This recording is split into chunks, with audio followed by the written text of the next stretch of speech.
वशिष्ठ की ज्योतिष ने पहले ही ये बोल दिया था कि रावण की मृत्यु प्रभु राम के हाथ इतने बज के इतने मिनट पर इतनी तिथि को है, इतने संवत्सर में है। गुरुदेव वशिष्ठ का भी नाम उन 18 ज्योतिषियों में आता है।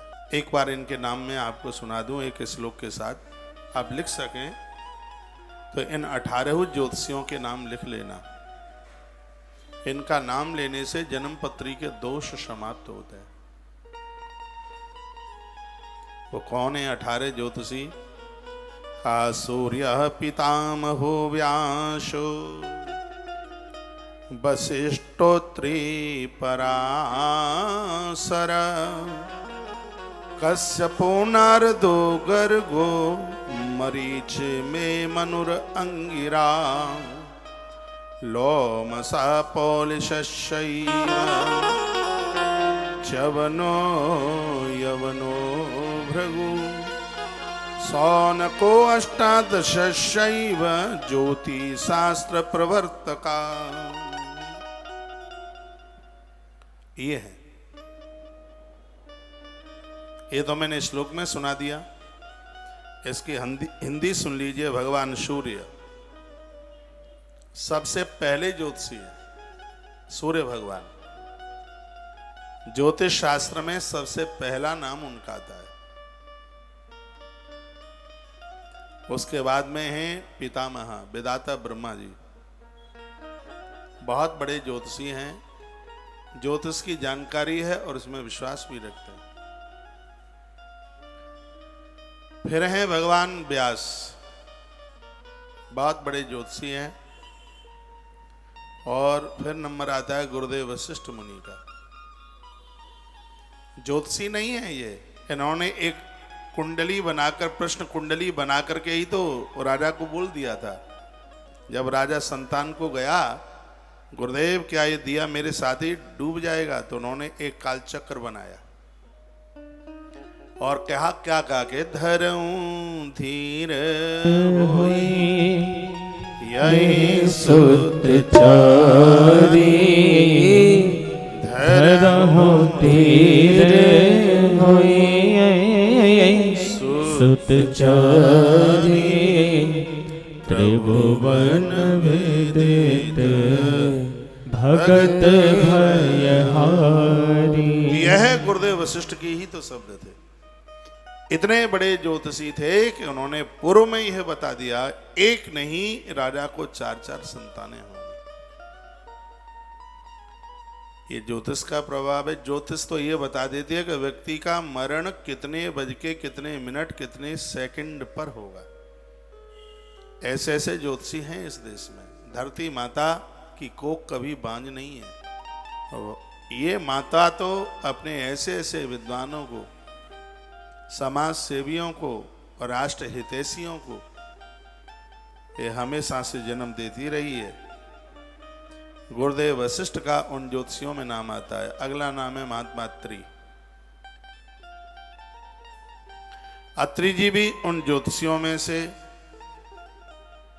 एक है। अत्रि जी के तत्पश्चात है महात्मा पराशर, जिनकी स्मृतियां आती हैं पराशर स्मृति। बहुत अद्भुत ग्रंथ है। मौका मिलेगा आपके बीच में इस ग्रंथ का भी यहाँ से अवलोकन कराया जाएगा। याद रखिएगा 31 तारीख से सांडिल्य संहिता है और 9 नवंबर से हमारे और आपके मध्य में अद्भुत ग्रंथ, जो कि हम तीसरी बार इस कथा को कहेंगे, वह हरिवंश पुराण की महागाथा। कार्तिक मास में उसकी बहुत बड़ी महिमा है, बहुत ज्यादा। तो अगले साल का तो पता नहीं है कहाँ होंगे, कैसे होंगे। तो उन जरूरतमंद संतान के लिए घर की वंश वृद्धि आने वाले समय में भी बढ़ती रहे, तो 2021 नवंबर और अब के बार भी हरिवंश पुराण की कथा का विस्तार तुलसीवन आश्रम की पवित्र व्यासपीठ से होगा। कार्तिक का महीना होगा, जो भी यहाँ आ सकें जरूर आइए। हम 31 तारीख को ही भोर में सुबह पुष्कर से यहाँ वापस हो जाएंगे और 31 तारीख को ही सांडल्य संहिता की कथा आपके बीच में परोसेंगे। तो ये नाम आप लिख रहे हैं, महात्मा अत्रि, पाराशर। अगला नाम आता है महात्मा कश्यप, जो देवताओं के पिता हैं, माता अदिति के पति हैं कश्यप, जिन्होंने कश्मीर बसाया। बहुत बड़ा तपस्वी महापुरुष है, महात्मा है, सूर्य भगवान के पिताजी हैं ये कश्यप।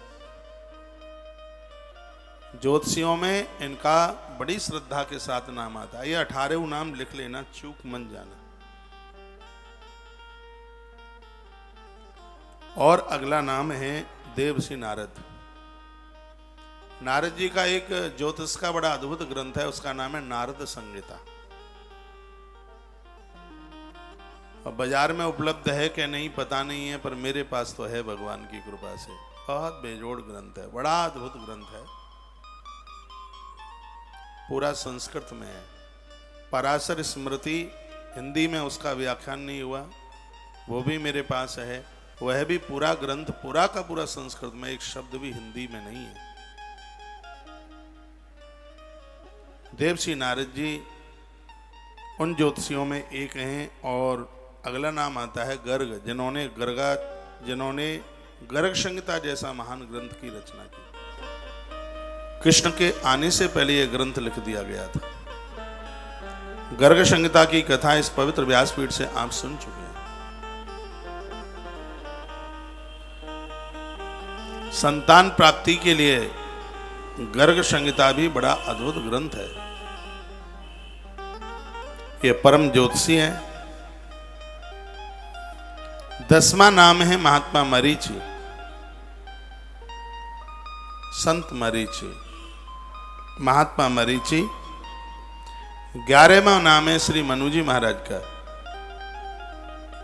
12वें नाम पर महात्मा अंगिरा हैं। फिर अगला नाम आता है महात्मा लोमस, ये धुरंधर ज्योतिषी हुए हैं।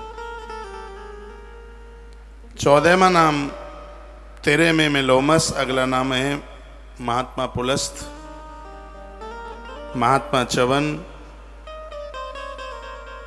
महात्मा यवन, महात्मा भृगु और महात्मा सोनक। ये 18 आचार्य ज्योतिष शास्त्र के महान प्रवर्तक हैं। ऐसा लगता है कि ज्योतिष शास्त्र की रचना ही इन महापुरुषों ने की है।